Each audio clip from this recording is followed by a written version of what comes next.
ফিলিস্তিনের গাজায় একটি বাড়িতে ছোট্ট ৩ শিশু খেলা করছে। হঠাৎ একজন দরজা খুলে এক শিশুকে ডাক দিলেন, কাসাই, দেখো তোমাদের জন্য কি এনেছি।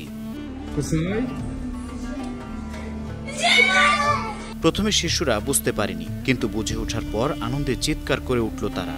মুরগি? এটা সত্যিই মুরগি। তারা বিশ্বাসই করতে পারছে না আজ তো একটা মুরগি পেয়েছে।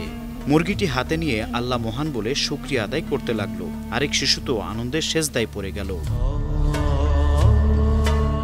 ইসরায়েলি আগ্রাসনে গাজায় বছরের পর বছর, মাসের পর মাস ভয়াবহ খাদ্যকষ্টে ক্ষুধার রাজ্যের এই শিশুরা ভুলে গিয়েছিল মাংসের গন্ধ, রং আর স্বাদ।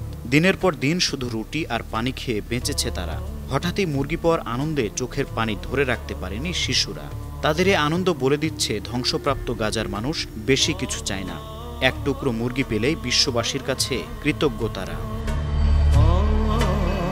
আন্তর্জাতিক ডেস্ক, 52 টিভি।